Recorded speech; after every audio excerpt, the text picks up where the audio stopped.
Let me start with something uncomfortable. Most people don't fail because they lack talent. They fail because they refuse to tell themselves the truth. Radical self-honesty is the ultimate competitive advantage. It's not glamorous. It's not motivational. It's not something you post about. It's the quiet moment when you look in the mirror and admit where you are weak, where you are lazy, where you are hiding behind excuses. If you want to conquer your inner demons, you first have to identify them clearly. Not the version that sounds good, not the version that protects your ego, the real version. Maybe you will procrastinate. Maybe you quit when things get hard. Maybe you blame the market, the economy, your background, your team. But if you are serious about building mental fortitude, you take full ownership. You say, this is on me. Extreme ownership creates extreme power. The moment you stop pointing outward and start looking inward, everything changes, because now you are in control, and control is leverage. When you admit your flaws, you gain the ability to engineer solutions. You can design systems. You can build discipline. You can push beyond your limits, but none of that happens until you remove the illusion. Comfort is seductive. It tells you that you are doing enough, that you are already trying hard. But enough is the enemy of extraordinary. If you want to operate at peak performance, you have to audit yourself constantly, upgrade your standards, raise the bar to refuse to tolerate mediocrity from yourself. The truth might sting, but it sharpens you. And once you become ruthlessly honest with yourself, nothing can stop your evolution. Look in the mirror and own everything. That is where real power begins. Once you've told yourself the truth, the next step is harder. You have to deliberately step into discomfort to clear. Most people spend their lives engineering convenience. They optimize for comfort, shorter paths, easier tasks, lower resistance. But growth does not respond to comfort. It responds to friction. The mind works a lot like muscle. If you never stress it, it never adapts. When you choose controlled suffering, when Joe's controlled suffering, you do the hard workout. When you take the difficult meeting, when you stay with the problem longer than anyone else, you are building something invisible, but powerful. You are callousing the mind every time you push past the moment where you want to quit. You are increasing your tolerance for pressure. Pressure is not the enemy. It is training. The world will not get easier. Markets will not become less competitive. Challenges will not politely shrink to match your ambition. If anything, they expand. So the only logical strategy is to expand yourself. Controlled suffering means you choose the hard path. Flee before life forces it on you. You wake up earlier. You work when others stop. You learn the skills that feel intimidating. You volunteer for responsibility instead of avoiding it. Over time, discomfort stops feeling like a threat. It becomes familiar. It becomes fuel. When you consistently do difficult things, your identity shifts. You stop seeing yourself as someone who survives hardship. You become someone who seeks it because you understand what it produces. Resilience, focus, endurance, clarity.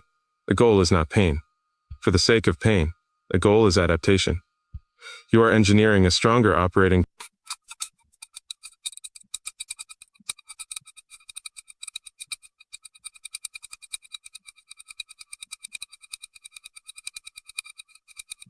Didn't slow down. Maybe you're not capable of the tolerance for discomfort. Something interesting happens. You start to notice the voice, that internal signal, the signal that says this is too much, slow down. Maybe you're not capable. The voice has been running in the background for years. It sounds rational. It sounds protective, but most of the time it is simply conditioned. Fear, the inner critic, is not evil. It is primitive. It is designed to keep you safe, not exceptional. If you listen to it blindly, you will always choose the smaller gray. You will always choose the smaller vision, the safer bet, the familiar road. And that is how potential quietly dies. Mental fortitude is not about eliminating that voice. It is about overpowering it. You replace the inner critic with an inner commander, a voice built on standards, not emotions, a voice that says we do not quit here. We do not negotiate with temporary discomfort. We execute. This is a decision. You decide who has authority in your mind. Is it fear or is it discipline? Is it doubt? Or is it data? When you operate from logic and long-term vision, the noise loses strength. You begin to treat negative self-talk like a faulty input system. You acknowledge it. Then you override it. The key is repetition. Every time you follow through, despite doubt, you weaken the critic and strengthen the commander. Over time, confidence stops being something you hope for. It becomes evidence-based. You have proof that you can endure, that you can adapt, that you can win. And once your standards become louder than your fears, you stop asking whether you can do it. You simply decide and move forward. Now, here is where most people get it wrong. They wait to feel inspired. They wait for the right mood, the right energy, the right timing. But if you are building something meaningful, whether it is a company, a body of work, or a version of yourself, you cannot depend on motivation. Motivation is volatile. It rises and falls with sleep, with emotions, with external validation. Discipline is different. Discipline is engineered. Discipline is a system you decide in advance, who you are and what you do. Then you execute regardless of how. You feel that shift is everything because when behavior becomes non-negotiable, identity begins to solidify. You are no longer someone trying to be great. You are someone who operates at a higher standard. This is how you reprogram yourself. Small daily actions, repeated with precision, waking up when you said you would, finishing what you start, training when it is inconvenient, studying when it is uncomfortable. These are not dramatic acts. They are votes. Each action is a vote for the person you are becoming over time. Those votes compound, and compounding is powerful. It works in business. It works in technology. It works in human behavior. When discipline compounds, you gain trust in yourself. That trust becomes confidence, and confidence becomes momentum.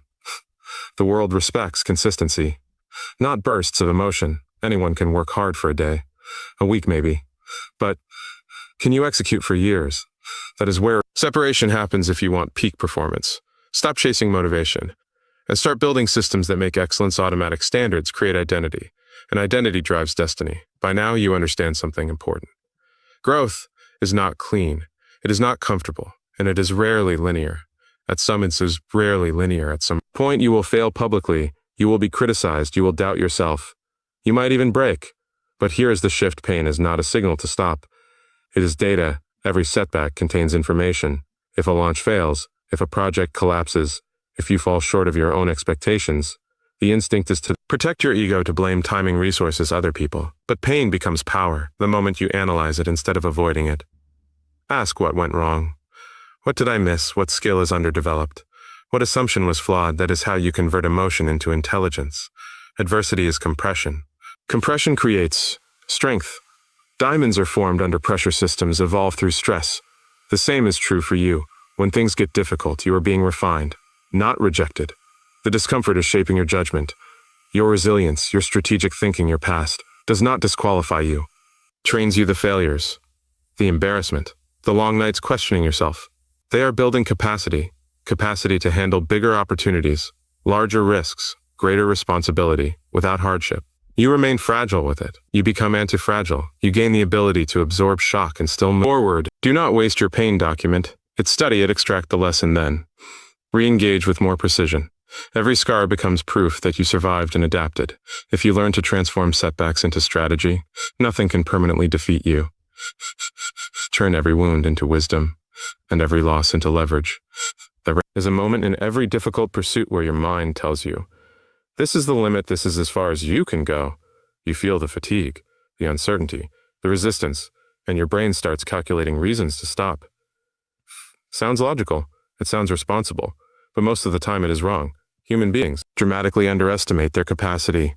We hit a psychological ceiling long before we reach a physical or intellectual one. The first wave of exhaustion is not the end. It is a checkpoint. The first failure is not proof of incapability. It is feedback. The problem is that most people treat these signals as final. If you have built honesty, discipline, and resilience, like we discussed, then this is where it all compounds. When your mind says, stop, you pause and question it. Is this truly the limit, or just discomfort speaking? If you push a little further, think a little deeper, stay with the problem. Little longer, you often discover another layer of strength. Operating beyond perceived limits is not reckless. It is calculated expansion. You prepare intelligently. You analyze risk, you design systems, and then you stretch beyond what feels safe. That stretch is where innovation lives. That is where breakthroughs happen. That is where you separate yourself from the average trajectory. Every time you override an artificial limit, you reset your baseline. What once felt impossible becomes normal, and once your definition of normal expands, your future expands with it. Most people live within boundaries. They never test, refuse to let an unchallenged limit define your potential. You are capable of far more than your fear will ever admit.